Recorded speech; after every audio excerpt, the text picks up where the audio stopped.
It's our powerful desire that you accept the perfection of where you stand, even if you don't like it. You accept that it comes by your point of attraction, and that any part of it that you would like to change, you can. And that the easiest way to change the parts you don't like is not to push against them, not to catalog them and pigeonhole them and join other groups who are also pushing against those things, but to do your best bit by bit to focus more in the direction of wanted than in not wanted. And here's why. It's like everything that you've been living has brought you a perspective, not just an opinion. That is a perspective, and everybody's got that, but a point of attraction perspective is what we're talking about, where you've lived life and you've observed it, and then you've talked about it, you've sort of calibrated to it, you've isolated it by focusing on it, and in many cases defended it. And so you stand with a point of view, but not just one that you see with your eyes or understand with your mind. You have a vibrational point of view, which you may not be completely aware of, and that's really the point of everything that we talk about. You've been living and responding. That's mostly how you got your point of view.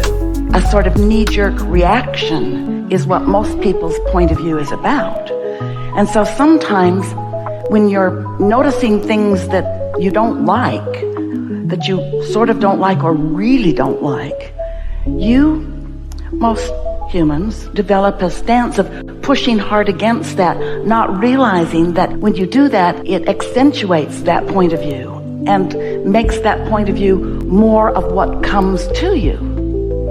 So your opinions or your point of view feel so valid to you, and they are, because your life keeps proving your focused point.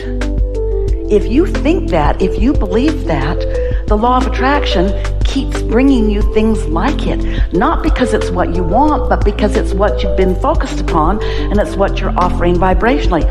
An easier way to hear it is because you believe it. An even stronger way to hear it is because you expect it. Jerry used to say, especially in the beginning, he argued with us quite a bit about why would someone behave that way? And we would say, well, that's not really your work. Well, it felt like it was his work because it was in his atmosphere, sometimes in his face.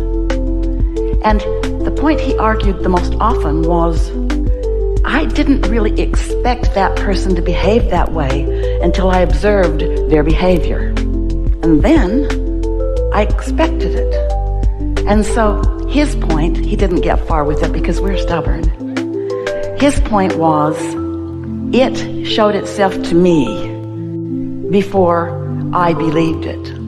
And while that very often may be exactly what happened to you, you were born into a family, they had beliefs, they behaved in a certain way, they behaved toward you in a certain way, and you developed a point of attraction about how you fit into that family or into that city or into the world. In other words, we get why you do it.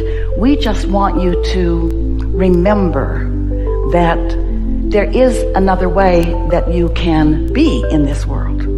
You can observe it and choose from what you're observing and focus deliberately upon the parts that you are observing that you want to perpetuate in your experience and in the world at large. You don't have to just be a regurgitator. You are a creator. You came to observe, yes, and to decide personally. That matters. Your point of view matters. You get to choose. And once you have chosen to focus in the direction of what you are choosing rather than in its opposite. Why would anyone choose to focus in opposition to what they really are choosing? Well, it's just a habit. It's a habit for this reason. You were born with these magnificent senses or abilities to perceive. You see and hear and smell and taste and touch. And what you don't realize maybe is that in what you see, you are translating vibration into what you see. What you hear, you're translating vibration into what you hear. Your senses are helping you to translate meaningfully to yourself. Well, that's compelling, isn't it? That reality, that's compelling. We get why you want to focus upon it. Much of it is delicious, and all of it matters, because how are you going to know what you do want unless you're able to taste a little bit, or maybe a lot, about what you don't want? How would anyone decide what they prefer if it were not for the variety that helps you in that relative way, that relativity way, that comparison way? How would you know what you choose? And it matters what you choose, because you are the creator of your own point of attraction. So you live in a universe. So do we. You're physically focused. We are non-physically focused. We live in a universe that is vibrational first and foremost, and then translatable into manifestation, turning thoughts to things. Yay. That's what you want. That's what you get. That's who you are. That's why you're here. So here we are all together as vibrational beings living in a vibrational universe. And as you come to accept that, and then you calibrate what you're doing vibrationally with what the larger part of you is doing vibrationally, then you consciously activate your own guidance system, and then it's so much easier to move in the direction of wanted. When you're using your physical senses to choose from the plethora of ideas or experiences, it's a lot to choose from, and it can get very confusing. But if you are using your guidance system to feel your way through it, rather than try to think your way through it, it's so much easier. And here, very briefly, is how that works. You're much more than these physical bodies. You in your physical bodies are extensions of something so much more. Your source energy. And your physical body is an extension of that liquid love. So, as you made the decision to focus some of that source energy into this personality that you know as you, all of you didn't come. In fact, most of you is not here in this body. The larger part of your perspective remains non-physically focused, while you are here having your important experiences, but not without the awareness and the adoration and the appreciation of that larger part of you. So every conversation you have, your inner being is aware, in on it. Everything you do, everything you think, you are an extension. You can never separate yourself from that perspective. And that perspective, if you could just take that perspective and sit it in a chair in physical form, that perspective of you would be your very best friend ever, ever, ever, ever, ever. And here's why. That perspective of you knows you, first of all. Aren't you always wanting somebody to get you?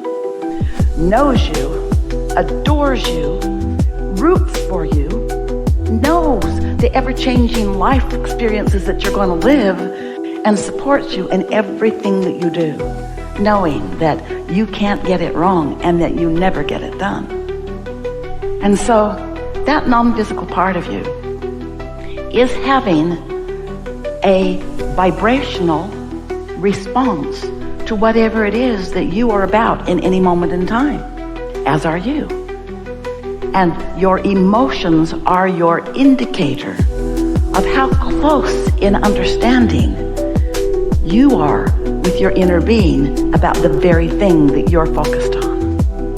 Somebody is rude to you, you don't like it. If they're really a bully to someone you love or even to you, you'd like to get bigger and stronger, and you'd like to deal with them. Revenge is real. The reason that you feel the discomfort that you might call fear or anger or revenge is because your inner being isn't looking at that bully in the way you are looking at that bully. You say bully, inner being says learner. You say bully, your inner being says someone here to play with you, to help you find your balance. You say, bully, bigger than me, taking advantage of me. Your inner being says, that can never happen. It's only you giving away your power that ever negatively impacts you. And your inner being isn't even saying, and you shouldn't do that. Your inner being doesn't push against anything that you're about. Just knows it, understands it, and is always focused upon who you really are and what you really want. Now, how does your inner being know what you want? Because every time you lived what you didn't want, you asked for what you did want, even if you didn't use your words. Someone's rude, you want a nicer world. You don't have enough to eat, you want more food. You want some more money to go do something, but you're aware of it because you feel some financial shortage. Your inner being does not join you in the financial shortage. Your inner being knows your prosperity, focuses upon your prosperity, holds such a clear thought of that prosperity, and because your inner being is non-physically focused, where there is not resistance, when your inner being focuses upon something that you want, and the law of attraction, which it does, responds, which it does to what your inner being is focused upon, which is about something that you want, which you've set into motion, there is a powerful attraction, a gathering of cooperative components on your behalf to what you want. Question is, what are you doing? Bully, complaining, unfair. And so it's only your perspective, not in sync with your broader perspective, that is the reason for negative emotion, or is the reason for you pinching off the avalanche of well-being that is pointed at you and for you and by your inner being, and by all that is, by that which you often call God. So what we want to talk about is how you more deliberately merge with who you are, that blending, that allowing. Step one is, here you are in your physical body, splat, you got here a while ago. You know what you don't want, you know what you do want, even if you're not speaking about it. You're sending these continual streams of energy. We call them rockets of desire. They shoot from you, and they are gathered by the law of attraction into what is a vibrational reality. It's a now reality from your inner being's point of view, but you want to call it future because you don't want to call it now until it manifests. But we want to tease you just a little bit.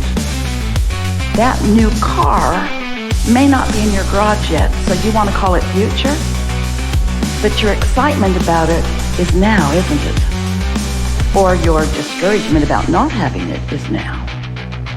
You get to choose. Your inner being is focused upon its complete fulfillment. And if you're not, then you are causing discord. You are pinching yourself off.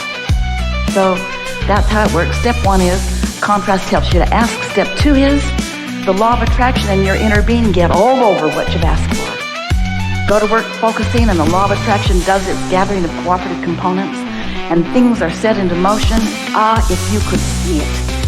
If you could see it, you'd feel better. You'd feel more sure.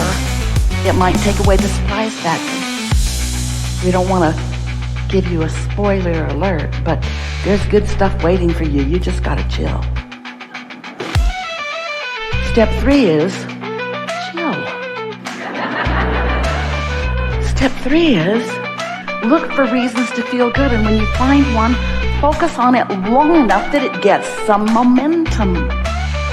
You focus on the things you don't like long enough to give them momentum. Why not pick more of the things that you do want and focus upon them until the law of attraction gathers the momentum that takes your breath away? Really good.